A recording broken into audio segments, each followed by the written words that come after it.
There is a yellowed letter, brittle as the skin of an ancient corpse, kept under lock and key in the most inaccessible basements of the Vatican. It is not a simple document, but a miniature dead body, fibers impregnated with ink, dried tears, and tiny dark-colored stains that, according to experts who analyzed it in secret, could be traces of human blood. It shouldn't exist, and yet it remains there, like a cursed testimony of a night that forever broke the boundary between innocence and power. That letter is the confession of a girl barely 14 years old, who at the instant history promised her a crown was thrown into the abyss of a planned humiliation. From those lines, written with a trembling hand, Catherine de Medici speaks to us from a place where flesh mixed with shadow, where the laughter of the powerful turned into a knife. The scene she describes is not a stolen intimacy or a simple palace abuse. It is a ritual designed with surgical precision to break, in front of hidden eyes, the dignity of a young Florentine sent to France as a chess piece on the political board of popes and kings. Catherine, educated in convents, adorned with the hope of a glorious marriage, found that her wedding night was not a sacrament of union, but a sacrifice. Her flesh was wounded, but what was irreversibly violated was her identity, her place in the world. And when that invisible bond that tied her heart to childhood broke, in its place was born a knot of resentment, tight and impossible to untie. The documents point to a disturbing fact. 23 hidden witnesses, high-ranking nobles, observed every moment from secret passageways as if attending a macabre theater. They were not just voyeurs. They were accomplices to an ancestral rite disguised as a purification ceremony. None of them suspected that, over the years, they would pay the price for their curiosity and cruelty. Because all of them, one by one, would die poisoned by the very woman whose tears of blood they witnessed that night. Catherine did not forget a single face, a single whisper, a single laugh. In her secret diary, she wrote down every name, every word, every gesture, and alongside them, she planned the date and method of their doom. Here emerges the most sinister paradox. The victimized girl became the architect of a revenge system so refined that it bordered on the liturgical. Page after page in her hidden notebook, Catherine transformed her pain into a black mass of personal justice. She was not the first, nor would she be the last royal woman to understand that humiliation could be turned into a weapon. But her case is unique because it was born from a seemingly sacred moment. The wedding, that sacrament where the human and the divine merge. Catherine gave it a new meaning in a demonic inversion. The nuptial altar became a scaffold, and marriage the beginning of an intimate crusade against those who had broken her. Imagine for a moment that teenager sitting in a dark room years later, with the oil lamp burning, writing the names of the 23 on a list that was not just a record, but a sentence. Every stroke of her pen was a spell, every drop of ink an anticipated drop of blood. Her religious education had taught her to pray litanies. She replaced them with litanies of hate. Where others saw saints, she saw executioners. Where others asked for redemption, she planned punishments. The convent of her childhood had molded her mind for discipline. She applied that same discipline to her new gospel, revenge. This account, rescued from the secret archives of the Vatican, cannot be read as a simple, morbid anecdote. It is also an X-ray of power and its hidden rituals. In the 16th century, a woman's body was a bargaining chip and a political spectacle. Catherine understood this in the flesh. The trauma of that night did not reduce her to ashes. It transformed her into steel. And from then on, every gesture, every public word, hid a vaster, silent, and calculating plan. In her coexisted the broken girl and the queen in the making, united by a thread of blood and ink that marked every page of her destiny. If now, as you listen to these words, you feel a chill down your spine, understand that it is no coincidence. The story that begins with a blood-stained letter does not belong only to the past. It is a dark mirror that even today reflects the violence of systems that, under different names in modern mass, continue to use the bodies and dignity of the most vulnerable as a stage for their dominance. Catherine de Medici was not a spontaneous monster. She was the result of a mechanism of power that chose to destroy in order to then rule. And in that mirror, perhaps, we all recognize fragments of our era. To understand the magnitude of that tragedy, we must mentally travel back to October 25th, 1533. On that day, Marseille was dressed for a party. The streets overflowed with music, wine spilled from pitchers, and the jubilant shouts of commoners celebrating the union between France and the powerful Medici family. Town criers announced the marriage as an alliance blessed by heaven, a pact capable of sealing centuries of rivalry between popes and kings. But what was happening inside the palace was of a different nature. Between stone corridors and tapestries embroidered with gold threads, a stage was being set that would never appear in official chronicles or ecclesiastical sermons. A purification ceremony, passed down as an open secret among the oldest families of the court, awaited the young Florentine. The practice, according to archives deciphered centuries later, consisted of subjecting the foreign bride to a ritual of physical and psychological humiliation, under the pretext of cleansing her of any stain foreign to French royal blood. It was not written in any codex or regulation, but was passed on in confidence, like an oath of shadows shared at private dinners. Catherine, having just turned 14, did not have the slightest suspicion. She had been raised to accept marriage as a divine and political contract, not as a torture chamber. She walked that night through torch-lit corridors, which cast unsettling shadows on murals depicting biblical scenes. The contrast was grotesque. The walls spoke of salvation, but what awaited behind the doors was a sacrifice. Henry of Orleans, barely 15 years old, waited in the bridal chamber. He was not his own master. He was completely under the influence of Diane de Poitiers, his 34-year-old mistress, a woman of power and cunning. Diane had planned every detail of the evening, from the words to the gestures, with the goal of asserting her absolute control over the young prince and relegating Catherine to the status of a mere puppet.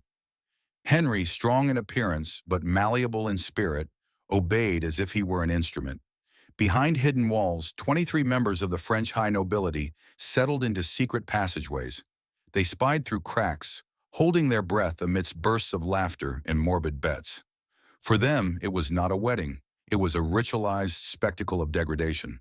The night progressed, and with it, the brutality unfolded. The first caresses were a deception, a tactic to lower the young wife's guard. Soon the violence emerged in all its rawness. Catherine, terrified, pleaded in Italian, calling out to her mother, to God, to any shadow that might hear her. But her pleas were smothered by the laughter echoing beyond the wall. Her body convulsed between pain and disbelief, and in that extreme state, the inexplicable occurred.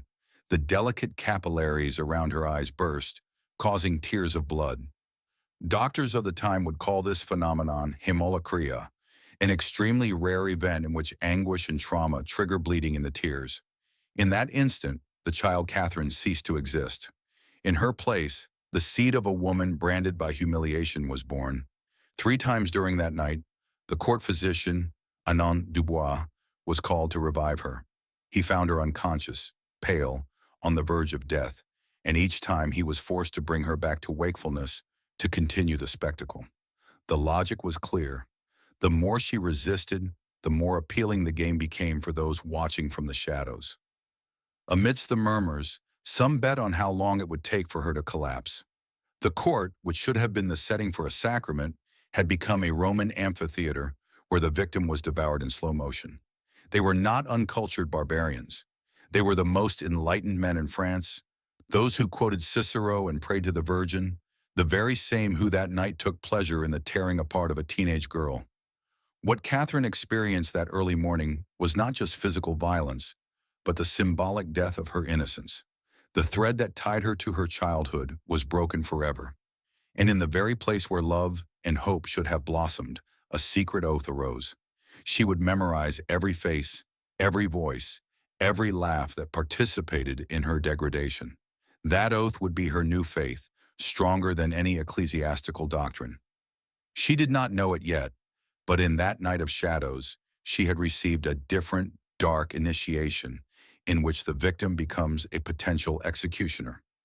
What was tradition for the nobles and a convenient silence for the church would be for Catherine the starting point of a life marked by revenge. And perhaps herein lies the most disturbing irony. While the people in the streets sang hymns of union and fraternity, inside those walls, one of the most calculated revenges in European history was being born. That night was not the beginning of a marriage, but of an invisible war that would span decades. The gray dawn of Marseille brought no relief whatsoever. Between the cold walls of the palace, Catherine de Medici emerged from the bridal bed as a different figure than the one who had entered the night before. The Florentine girl with the shy smile had disappeared. In her place walked a shadow with reddened eyes, a gaze pierced by something new, a cutting coldness that not even the teachers at the convent of Santa Lucia could have foreseen. For days she barely spoke a word. She wandered the halls with slow steps, silently observing every courtier, as if the memory of every face hidden behind the passageways remained engraved in her pupils. No one understood that her silence was not fear, but calculation. That night of tears mixed with blood had sown a purpose in her, to return, one by one, every pain inflicted. What she had learned in the convent, Latin, philosophy, history, the secrets of medicinal herbs, were no longer simple academic knowledge. They had transformed into tools, pieces of a silent arsenal that, with patience, she would shape. At 12, she already mastered several languages. Now at 14, she understood that her greatest strength would be the intelligence hidden beneath the mask of docility. Her education in biblical texts had taught her to believe in divine justice, but the brutality of her wedding night convinced her that the only real justice would be the one she administered herself. While Henry of Orleans, her husband, remained under the spell of Diane de Poitiers, Catherine perfected the art of invisibility. She accepted minor humiliations without protest, smiled at banquets, and responded politely to those who despised her for her foreign origins. That apparent submission was actually a disguise, a curtain behind which she wove her plan with the patience of a spider. In the privacy of her chambers, she kept a secret diary. There in black ink, she wrote the names of the 23 witnesses to her humiliation. Next to each name, she jotted down short phrases, the tone of a laugh, the position from which they spied, a hurtful word. It was more than a record. It was a list of the condemned. In the corridors of the palace, Catherine became a silent but attentive presence. She listened to rumors at banquets, detected the weaknesses of each noble, and observed the habits of those who would one day be her victims. She did so with the calm of someone who understands that revenge is not an impulsive act, but a meticulous process. Her pain had crystallized into an invisible weapon, and most disturbingly, she learned to find satisfaction in the simple act of planning. Every entry in the diary was a small victory, a way to regain the control that had been snatched from her. The contrast was chilling. Before the court, Catherine was the young Florentine adapting to French customs, fragile and obedient, but deep in her mind, a silent power was growing. The nobles, busy with their intrigues and amusements, never suspected that behind that dull gaze hid the seed of a relentless strategist. While Henry let himself be guided by Diane's whims, Catherine learned to wait. Her youth, which seemed like a weakness, was actually a shield. No one feared the quiet girl, and precisely because of that, she could observe them all. Modern specialists in trauma psychology point out a disturbing phenomenon: dissociation. When the pain is unbearable, the mind creates a separate space where suffering turns into calculation. Catherine embodied that mechanism perfectly. The abuse did not destroy her, it metamorphosed her. Where many would have fallen into madness or submission, she chose the cold path of rationalized revenge.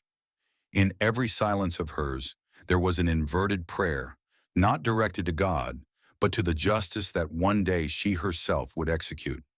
Thus the palace became a gilded prison and at the same time a secret laboratory. Every hallway, every banquet, every gesture of contempt was recorded in Catherine's memory as evidence, as a motive, as fuel. The 14-year-old girl had died in the bridal chamber. What had been born in her place was a woman who would never forgive, and when the time came, no plea or mercy could stop her. 3 years of calculated silence passed before Catherine moved her first piece on the invisible chessboard of her revenge. During that time, she cultivated the image of a compliant, almost fragile wife in the shadow of a prince dominated by Diane de Poitiers. No one suspected that, in the privacy of her chambers, every night she opened her secret diary and reviewed the 23 names written in black ink. The notebook had become a kind of personal breviary, not of prayers but of death sentences. Next to each name, she added notes on habits, weaknesses, recurring illnesses, and dangerous relationships. It was an archive of condemnations disguised as an innocent notebook. The first name Catherine decided to cross out was Jean de Montmorency. She remembered him clearly. On that wedding night, he had laughed with a cruel gleam in his eyes. He had drunk wine while betting on how long the young Florentine would last before fainting. That mocking grimace remained etched in Catherine's memory like an open scar. Now, 3 years later, that memory transformed into a final sentence. But Catherine was not satisfied with a quick murder. Her plan was more refined. The punishment had to reflect the suffering she had endured. It had to be an inverted mirror of the torment. In the dark corridors of the palace, Catherine had created a hidden laboratory. Officially, it was a space dedicated to storing medicinal herbs. In reality, it functioned as an alchemy workshop where she experimented with poisons and antidotes. She had studied the properties of hemlock and mercury, perfecting a combination that caused violent convulsions, pink foam at the mouth, and a prolonged agony that could last for hours. These were exactly the symptoms she had endured that night, when her body convulsed between life and death. Turning her own pain into the design of a poison was for Catherine an act of poetic justice. Jean de Montmorency was found dead in his chambers one cold winter morning. Officially, there was talk of food poisoning. No one suspected Catherine, who attended the funeral with a serene face, offering words of comfort to the family. But the truth was hidden in a small glass vial that Jean had received before dying. Inside was a dark red liquid and a brief message written in firm handwriting. "So that you remember what you saw." That symbol, the tears of blood turned into preserved liquid, became the personal trademark of each of Catherine's revenges. It wasn't just about killing, but about announcing that memory never fades. In the following months, the deaths continued, always sudden, always inexplicable. Some courtiers died after banquets, others in the privacy of their rooms. The causes varied in appearance: fevers, accidents, strange stomach ailments. But behind every end was Catherine's invisible hand, moving pieces like a consummate strategist. Rumors spread through the court. Some said a curse had fallen upon the nobility, others spoke of divine punishment. No one suspected the young wife who walked among them, with a discreet smile and a seemingly innocent gaze. Every murder was for Catherine a balancing act, a way to recover what had been taken from her. She didn't do it with uncontrolled fury, but with surgical precision. She was aware that revenge had to be served cold, like a ritual repeated calmly until the list was empty. Her notebook, stained by black ink in the memories of humiliation, became the compass of her life. With every name crossed out, she felt a part of her dignity returning to her hands. Meanwhile, Henry of Orleans remained a prisoner to the charms of Diane de Poitiers. The court saw him as a strong prince, guided by his experienced mistress. No one paid attention to Catherine, the young Florentine who seemed resigned to a secondary role. That invisibility was her greatest weapon. While everyone underestimated her, she perfected a plan that, over time, would envelop every single one of those who hid behind the walls that night, like vultures around prey. Catherine's revenge had begun, and there was no force in the court capable of stopping the silent machinery she had set in motion. Among all the names written in Catherine's secret diary, one shone with a particular hatred: Diane de Poitiers. She was not a simple witness to the humiliation, but the intellectual architect of the ritual. It was she who molded Henry of Orleans, who whispered to him every gesture and every word he was to execute that night. Her influence over the young prince, and later over the king, was absolute. Catherine knew that eliminating her could not be an impulsive act. It had to become her masterpiece, the centerpiece of her revenge. Unlike the other condemned, Diane would not die in a matter of hours. Catherine designed a slow, almost imperceptible torment for her, a progressive poisoning that corroded body and mind. For months, minuscule drops of toxic substances were slipped into her food and drinks. At first, they were so subtle that they were undetectable, but little by little, the royal mistress's energy began to fade.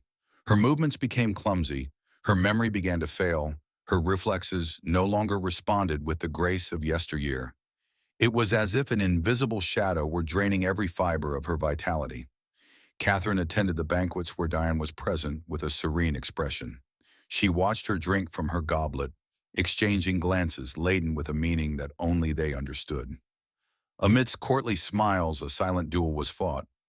No one else in the court noticed it, but in every glance there was a challenge, a reminder of that night in 1533. Diane, who had enjoyed absolute control over Henry and the court, now found herself under an invisible siege she could not name. Every time she fell ill, the doctors attributed her ailments to age or exhaustion. No one imagined she was the victim of such a meticulous plan. Time became the most refined instrument of torture. Catherine did not seek immediate death, but prolonged degradation, the slow loss of the brilliance that had made Diane one of the most feared and respected women in France. She watched her transform into a specter, into a weakened figure who could no longer exercise her power with the same firmness. To the court, she was still the king's favorite, but to Catherine, every tremor of her hands, every lapse in her words was a personal victory. Finally, at the age of 66, Diane de Poitiers died after drinking a wine that Catherine offered her with an impeccable smile. The rudimentary autopsy revealed a progressive deterioration of the internal organs, an inexplicable wear and tear that seemed to be the work of a prolonged poison. Catherine had managed to replicate in her enemy the very things she had suffered in her youth, a persistent, prolonged pain that destroyed dignity little by little. Diane's death was not just a settling of scores, but the culmination of a silent war lasting more than 2 decades. Meanwhile, other deaths continued to mark the passing of the years. Courtiers who had bet on her endurance, ladies who had laughed during her degradation, all were falling. And all received the same macabre gift before dying, a small glass vial with a dark red liquid and a brief message. That personal seal, those preserved tears of blood, became the reminder that Catherine did not forget, that memory was the most relentless weapon. The corridors of the palace began to fill with rumors.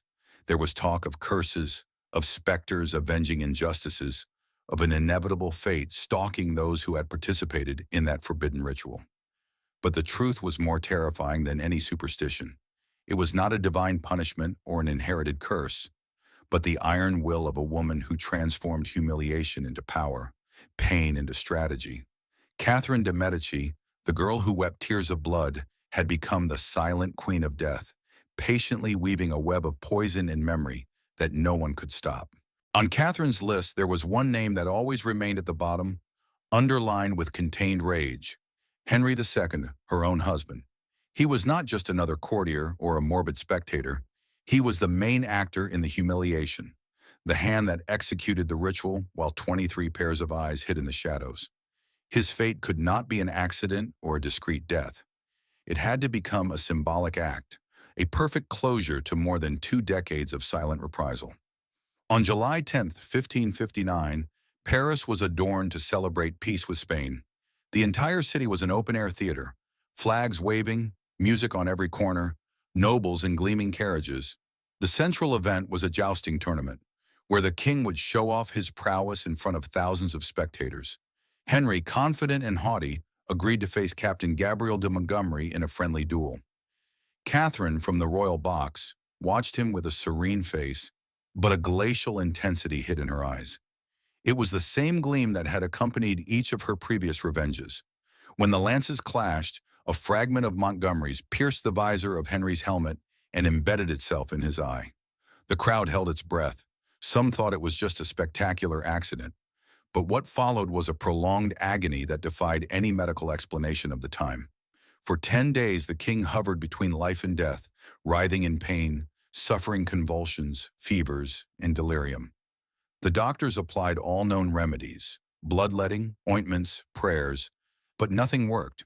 It was as if an invisible force were accelerating his deterioration from within. Centuries later, studies conducted on the tip of the lance, preserved as a relic, revealed traces of a strange organic substance, possibly smeared on before the combat. A toxin that would have intensified the suffering, multiplying the effects of the wound. Catherine's involvement could never be proven, but a disturbing detail appeared on Henry's tomb, an engraved symbol, three interconnected circles pierced by a vertical line. It was the same emblem that, according to some accounts, Catherine had drawn with her own blood on the wall of the bridal chamber that fateful night in 1533. To the official chroniclers, the king's death was an unexpected tragedy. To Catherine, it was the culmination of a carefully planned masterpiece. She did not need to raise a hand or utter a word. The machinery of her revenge had worked in silence, turning the joust into a stage where executioner and victim blurred together in the same public spectacle. Those who witnessed the monarch's agony spoke of a suffering so atrocious that it seemed like divine punishment. But those who knew the darkest rumors of the court understood that this agony bore the invisible signature of the queen. With Henry's death, the cycle was closed. All the witnesses to Catherine's humiliation had fallen, one by one, over the course of 26 years. She, the girl who cried tears of blood, now stood as the most powerful and feared widow in France. The pain of her youth had transformed into absolute power, and her name began to resonate in the halls of Europe, not as that of a victim, but as that of a strategist of fear. The most disturbing part was the calm with which she assumed that legacy. For Catherine, it was not an emotional outburst, but a logic of inverted justice. If the court had turned her wedding into a theater of cruelty, she had turned her life into a theater of revenge. And with the fall of Henry II, the play reached its ultimate climax. The story of Catherine de Medici, on its own, might seem like one of the most ruthless and meticulous revenges of Renaissance Europe. But what the Vatican's secret archives reveal goes far beyond a single woman. Catherine was not an isolated case. She was part of a dark genealogy of queens and noblewomen who transformed humiliation and pain into political and personal weapons. Behind velvet doors, beneath altars and tapestries, hid practices so cruel that even official chroniclers preferred to silence them for centuries. Among the most disturbing documents are the lost diaries of Mary Tudor, nicknamed Bloody Mary. Official history remembers her reign for the burnings at the stake and executions, but her personal writings reveal something even more unsettling. Secret rituals in which suffering was calculated with precision. It was not merely about punishing traitors, but about prolonging their agony until it became a private spectacle.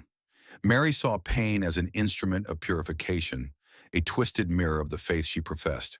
In her notes, spilled blood was a language with which divine authority was written upon mortal bodies.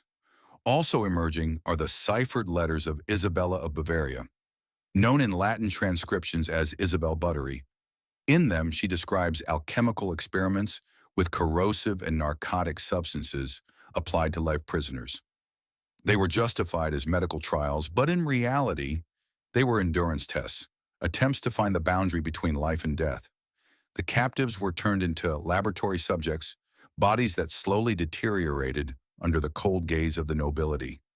Isabella sought to create a perfect method of torture, one that would keep the victim conscious long enough to strip them of every secret, of every scream.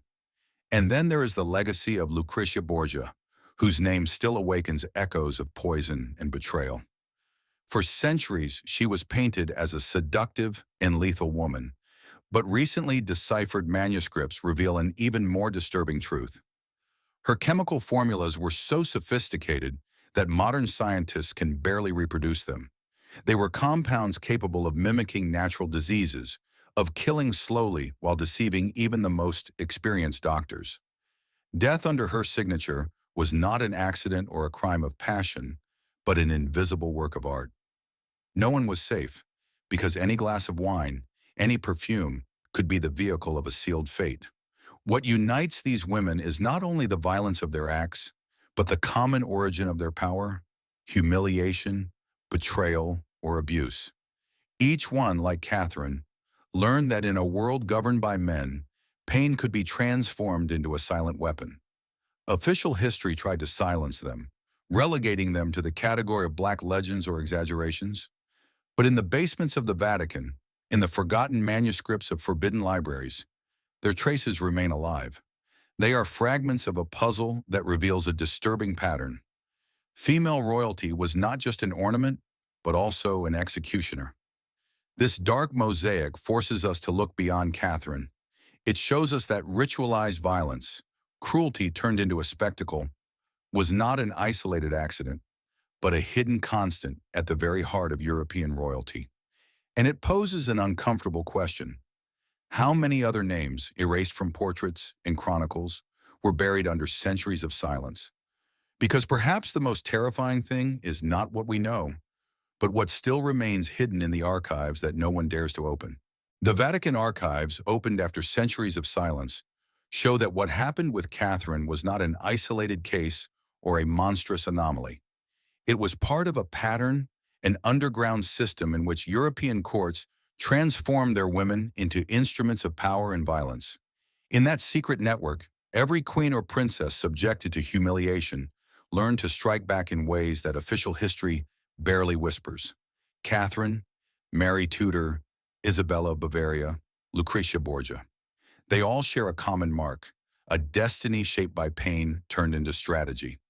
Testimonies indicate that the Church, although publicly condemning cruelty, privately archived documents, letters, and diaries of these women. The Vatican, a jealous guardian of secrets, preferred to hide this evidence rather than destroy it. It was as if it understood that the truth, sooner or later, would be useful as a warning. The existence of Catherine's letter, with its stains of tears and blood, demonstrates this logic: to preserve in order to remember, even if it were never revealed to the people. Memory was kept as a weapon of deterrence, as if to say, this happened and it can happen again. The most disturbing thing is that these stories are not simple chronicles of personal revenge. They function as distorted mirrors of our time. In the 16th century, the purification ceremony used the woman's body as a stage for political dominance.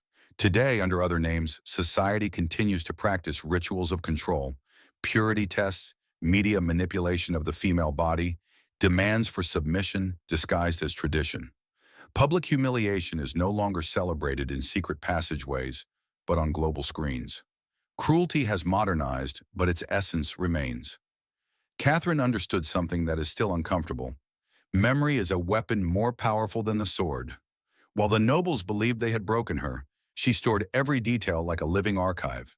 Her diary was as much a record of pain as a master plan. That practice of noting down, of preserving, of obsessively remembering connected her to a form of justice that depended neither on courts nor on gods, but on the iron will of a victim turned executioner. Today, in a world obsessed with data, that same logic seems to replicate itself. Everything is saved, everything is recorded, everything can be turned against the one who generated it. The figure of Catherine, alongside those of Mary Tudor, Isabella of Bavaria, or Lucretia Borgia, raises a terrifying question. How much of the history we know is sanitized to hide the dark edge of female power? Because while chroniclers painted pictures of docile queens or heavenly lovers, in the shadows they designed poisons, rituals, and strategies. They were not ornamental flowers, but architects of fear. The true curse was not the one that fell upon the 23 witnesses to Catherine's wedding, but the silence imposed for centuries, so that these women would be reduced to caricatures or rumors. Upon opening these forgotten pages, we discover that official history handed us children's tales, when in reality it was written with blood and tears. And the most unsettling thing is that, upon hearing these stories today, we feel an all too familiar echo. As if the past were warning us that cruelty never disappears. It only changes its setting. It only adopts a new disguise. The figure of Catherine de Medici stands as an ambiguous monument, victim and executioner, martyr and architect of fear. Her story cannot be reduced to an anecdote of personal revenge. It is also a distorted mirror that reflects how power transforms humiliation into a political tool. The girl who cried tears of blood not only survived, she turned her trauma into a dark gospel where every act of reprisal was a liturgy, an inverted sacrament. And in the end, all those who participated in her degradation fell, one by one, under the shadow of her memory. But the question that survives centuries later is unsettling. Was it justice or was it simply another form of violence? In Christian morality, forgiveness is the supreme virtue, the act that brings man closer to God. Catherine, on the other hand, wrote her own commandment. Do not forget, do not forgive. Turn pain into power. In that choice, she becomes a disturbing symbol of resistance. Because although her methods were cruel, what originated them was even more brutal. A system that used her body as a public stage for humiliation. And in that paradox, Catherine represents both the cry of the victims and the threat of what happens when the victim becomes the absolute judge. The Vatican kept her letter for 500 years, perhaps not to protect her memory, but to protect us from it. Because Catherine's story not only reveals what happened on a night in 1533, but what can happen every time power turns pain into a spectacle. If yesterday it was secret passageways and nobles betting on a girl's endurance, today it is television screens and social media feeding on public humiliation. The mechanisms change, but the logic is the same. Suffering as entertainment, violence as a shared ritual. Catherine de Medici forces us to face an uncomfortable truth. Justice and revenge, when intertwined, produce monsters that history prefers to hide. She survived a world designed to destroy her, but she did so at the price of becoming the terror of her time. She left no survivors, not even in the memory of those who underestimated her.